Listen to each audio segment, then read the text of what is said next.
Bismillahirrahmanirrahim.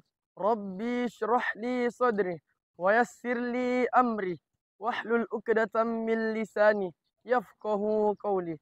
Assalamualaikum warahmatullahi wabarakatuh.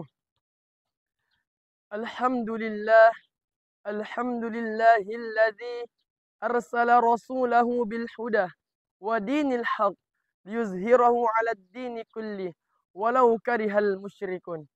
Asyhadu an la ilaha illallah wahdahu la syarikalah wa asyhadu anna Muhammadan abduhu wa rasuluh la nabiyya ba'dah.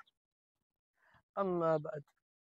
Segala puji bagi Allah, Tuhan semesta alam, yang telah memberikan kita begitu banyak kenikmatan, di antaranya nikmat kesehatan, nikmat kesempatan, dan terlebih-lebihnya lagi nikmat iman dan Islam, sehingga kita sekalian masih dapat merasakan kenikmatan di bulan suci Ramadan ini, bulan yang penuh keberkahan, bulan yang penuh syafaat, bulan yang penuh keberkahan. Alhamdulillah. Salawat serta salam semoga tetap tercurah limpah kepada baginda besar Muhammad sallallahu alaihi wasallam. Dialah nabi yang mengeluarkan kita dari kegelapan jahiliyah menuju terangnya Islamiyah, atau dari kata lain minaz zulumati ilan nur au ila siratil mustaqim. Dialah Nabi Muhammad sallallahu alaihi wasallam yang mendapatkan amanat berupa agama Islam dari Allah Subhanahu wa taala. Hadirin yang berbahagia, sungguh kita sebagai umat muslim mengetahui kewajiban kita adalah melaksanakan salat. Sungguh salat adalah sarana untuk menenangkan jiwa dan menyucikan ruh. Begitu juga salat adalah satu cara untuk mengadakan komunikasi antara hamba dan Khaliknya yang hakiki, baik yang lemah maupun yang kuat, baik yang fakir maupun yang kaya, semuanya sama di hadapan Allah Subhanahu wa taala, kecuali dengan ketakwaannya yang menjalankan salat dengan khusyuk. Seseorang pasti akan berubah menjadi baik perilakunya, dan waktu-waktunya akan menjadi bersih dari perbuatan-perbuatan yang mendatangkan dosa. Dan pasti akan terhindar dari yang namanya perbuatan keji dan mungkar.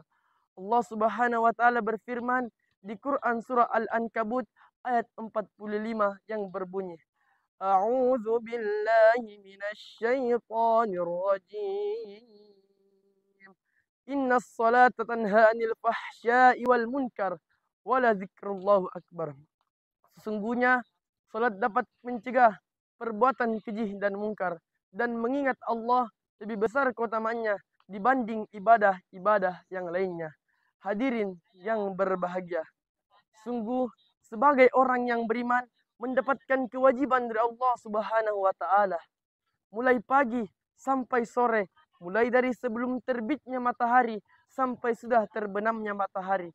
Hendaklah kita tetap berada di jalan Allah yang Maha Agung dengan menjalankan segala perintahnya dan menjauhi segala larangannya. Di antaranya yaitu salat. Karena salat adalah tiangnya agama. Barang siapa yang meninggalkan salat berarti ia merobohkan agamanya sendiri. Nabi sallallahu alaihi wasallam bersabda, "As-salatu imaduddini, faman aqamaha faqama aqamaddini, wa man tarakaha faqama hadamaddini."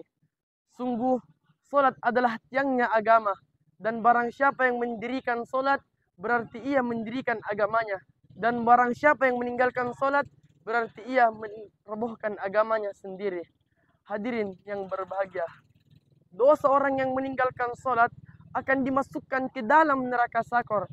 Allah menjelaskan di dalam firman-Nya, yang berbunyi, "Ma salakakum fi sakor?"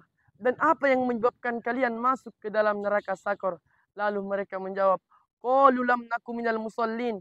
Sebab dahulu kami tidak termasuk orang-orang yang melaksanakan salat. Quran surah Al-Mudassir ayat 42 sampai 43.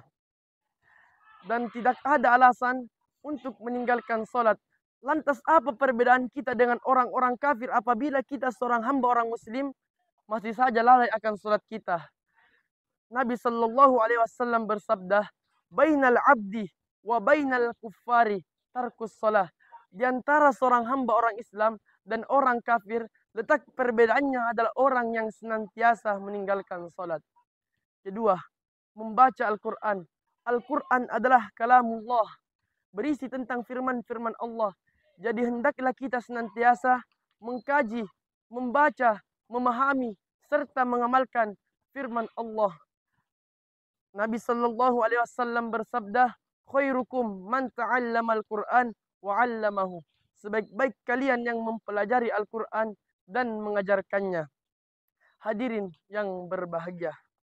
Sungguh Al-Quran diturunkan pada bulan suci Ramadan, diturunkan kepada Nabi Allah Muhammad sallallahu alaihi wasallam melalui malaikat Jibril. Hendaklah kita senantiasa mengamalkannya dalam kehidupan sehari-hari karena membacanya termasuk ibadah, dan hendaklah kita menghafal firman-firman Allah karena Al-Quran adalah Nabi sallallahu alaihi wasallam bersabda, "Al-Qur'anu ma'dubatullahi fakhudh ma'dubatahu." Al-Quran adalah ramuan Allah, maka ambillah ramuan Allah semampumu. Dan berzikir agar senantiasa didekatkan kepada Allah Subhanahu wa taala, senantiasa mengingat Allah Subhanahu wa taala, dan bersalawat kepada Nabi Allah Muhammad sallallahu alaihi wasallam agar kelak kita mendapatkan syafaat di akhir kelak. Sungguh salat memiliki tempat yang paling istimewa ibadahnya. Tidak ada ibadah lain yang menandingi keistimewaan tempat ibadah orang-orang muslim karena Islam adalah tinggi. Nabi sallallahu alaihi wasallam bersabda, "Al-Islamu ya'lu wa la yu'la alaih." Islam adalah tinggi dan tidak ada yang mengunggulinya. Nabi sallallahu alaihi wasallam bersabda lagi, "Ra'sul amri al-Islamu wa imaduhu as-salatu wa dzarwatu sanamihi al-jihadu fi sabilillah." Pokok pimpinan segala perkara adalah Islam, dan pilarnya Islam adalah salat, sedangkan puncaknya adalah berjihad di jalan Allah. Hadirin yang berbahagia, sungguh salat adalah ibadah yang pertama kali diwajibkan atas Rasulullah sallallahu alaihi wasallam. Pada malam Isra Miraj diriwayatkan oleh Anas, diwajibkan salat atas Rasulullah sallallahu alaihi wasallam pada malam Isra. Mulanya 50 kali hingga dikuranginya 5 kali. Lalu Muhammad dipanggil, "Ya Muhammad, sesungguhnya tidak akan kubalas firmanku. Sungguhnya 5 kali ini bagimu sama dengan yang 50 kali." Ibadah salat adalah ibadah yang pertama kali dihisab pada hari kiamat. Nabi sallallahu alaihi wasallam bersabda, "Awwalu ma yuhasabu alaihi al-abdu yaumal qiyamati shalah." Ibadah hamba Allah yang pertama kali dihisab pada hari kiamat adalah ibadah salat. Tidak ada alasan untuk meninggalkan salat. Bagi yang sakit, boleh melaksanakan salat dengan cara duduk, boleh melaksanakan salat dengan cara berbaring, melaksanakan salat dengan berbagai cara yang telah diberikan oleh Allah Subhanahu wa taala. Orang yang di medan pertempuran saja tetap melaksanakan salat. Tidak ada alasan untuk meninggalkan salat. Allah Subhanahu wa taala berfirman, "Hafizu 'alas salawati was salati wusta wa qumu lillahi qanitin." Jagalah salat dan jagalah salat wusta. Berdirilah kepada Allah dengan salat dengan khusyuk. Hendaklah kita senantiasa meningkatkan ketakwaan kita kepada Allah Subhanahu wa taala. Senantiasa menjalankan amalan-amalan pokok, yakni meningkatkan salat.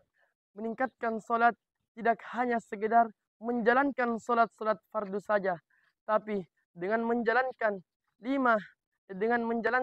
sunnah-sunnah rawatib, yakni yang berjumlah 12 kali. Hendaklah kita senantiasa mengamalkan 3 amalan pokok. di bulan suci Ramadan ini daripada pergi ke layapan, pergi tidak jelas, dengan meningkatkan solat, mengkaji ayat-ayat suci Al-Quran, dan berinfak atau berzakat. Karena yang dimana bulan suci Ramadan ini bulan yang penuh ampunan, di mana juga pahala dilipat gandakan apabila kita senantiasa menjalankan ibadah, dan dosa dilipat gandakan apabila kita senantiasa melakukan dosa. Mungkin cukup sekian ceramah yang dapat saya sampaikan. Kurang dan lebihnya mohon dimaafkan. Fastabiqul khairat. Assalamualaikum warahmatullahi wabarakatuh. Audio Jungle.